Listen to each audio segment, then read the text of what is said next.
There are two main parts to creating realistic and believable characters you can use in your portfolio, your game, or in your movie.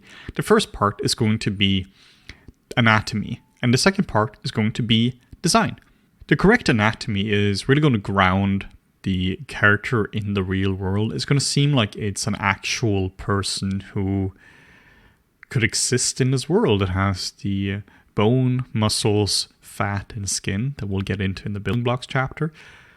But it's a boring character. It doesn't really look like an interesting character. It looks like a generic, realistic person, but it's not necessarily particularly interesting. And for that, we need the character design. That's what we have on the right, where you can see that the left one has all the correct stuff. It has all the muscles and all that. But the right one looks interesting and cool. So you can think about anatomy as an actor who has entirely neutral facial features. He feels grounded in reality, and his anatomy is correct. Like he's absolutely correct. He exists in this world, but he's still boring, and he lacks design. And you can think about design as like makeup, costume design. You could take the guy on the left here. This is more of an anatomy model, is missing the skin part on top. But you can take like this actor here, give him some prosthetics, you can give him like a big nose. You can do all these kind of things to him, and it's going to feel more interesting. You can give him in the makeup and costume department, you can give him like a big beard, and that's going to make him a lot more interesting. So I really find it to be helpful to break down your characters into these two parts. We're not really going to be focusing on design at all in this series. At least the main part is going to be on the anatomy.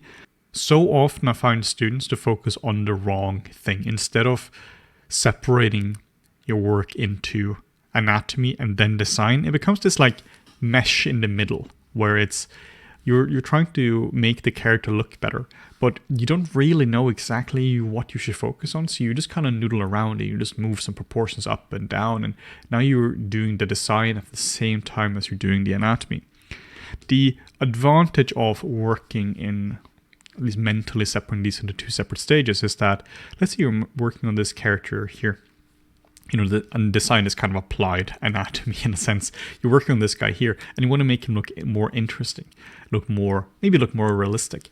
You could now just think about you just doing design. The only thing you worry about now is the design. You can like stretch his ear all the way out here, like move his brow down, or like make his eyes even smaller, or make his nose even bigger. There are a lot of things you can do here when it comes to the pure design. But you might have made the anatomy worse, and honestly that's fine, because now you just made a character look more interesting. And now later on you can go in and be like, okay, actually now we need to just like balance the shape out a little bit and just like make them more anatomical, and you can now like start to go in and refine things and make it look more realistic. So it's always like this, I wouldn't even say battle, but kind of a battle between the anatomy and the design. A lot of times as well, the design isn't really working, or rather you think the design isn't working. Well, in reality, you just need to go in and just like break up the anatomy a bit more. You just have to go in and really make sure that the anatomy feels like it's credible. So a lot of design issues I've found in students' work is really down to just refining the anatomy. So just being aware of these two stages is massively beneficial, because it means you can just simplify your workflow a lot. Again, we keep coming back to this, that anatomy is just really hard.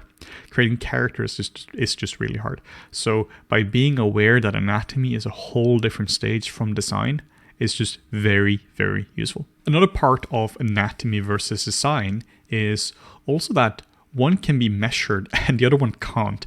Anatomy can be measured. You can very much have objectively good or bad anatomy. You could have a muscle that goes from here to here, but you placed it from here to here. That's just incorrect. And you can measure that. In theory, you could take a character, practice you can't do this, but in theory you could take a character, like a realistic human, and you could put them into like an MRI machine, a CT scan, all that kind of stuff, x-rays, and you would get 100% correct anatomy, and you could measure that. So meaning you could now in theory give yourself an anatomical score where Are all the muscles in the correct spot? Are the bones in the correct spot? And do they have the correct shape? Is the skin looking natural? All those kind of things. You could very much give yourself an anatomical score. Anatomy is objective. Anatomy can be measured and can be falsified. You can say this is right or this is not right. Design, on the other hand, is not like falsifiable. You don't have objectively good or objectively bad designs, because at the end of the day, designs is all down to personal preference. You can have like the best character designs out there. Like, for instance, one of my favorites is if you see in Pan's Labyrinth, you have like the fawn and pale man. I think it's called pale face, and the designs are just, in my opinion, absolutely brilliant. And you're gonna have people who don't enjoy it. They just don't like those character designs, and that's totally fine. In the same way that you can have very, very simple stick figure designs that are brilliant in some people's eyes, and some people absolutely hate them. So this is important because it means that by focusing on anatomy, you can actually make the character more correct, and then you use design to make it interesting. But with the caveat that you can never make the perfect design. Design is always down to personal preference. Yes, we have a lot of tools for making the designs more interesting, like making the shapes cleaner and playing around proportions, not making the proportions too even, making, there are tons of tools we can use for this. In terms of like costume design, you can make him just a lot more interesting in that regard, but it still doesn't mean that he's objectively better or worse. If you were to give this guy a hat, would that make him better or worse? Down to personal preference. Some people would like it, some people wouldn't. But if I were to take the muscle that goes from here down here and just remove it, that would be objectively wrong. Like, you could measure that and people could go, yep, we all agree that this is wrong. But the hat, entirely down to personal preference. So, to sum it up, anatomy is objective.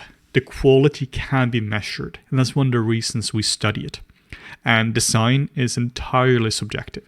You can't measure it, though, of course, there are tools to make it, quote unquote, better. People could agree that they prefer it, still wouldn't be objectively better. It would be subjectively better by a larger group. So these are the two main parts of sculpt, and that's really beneficial to keep in mind when you're creating characters. On one side you have anatomy, and on the other side you have design.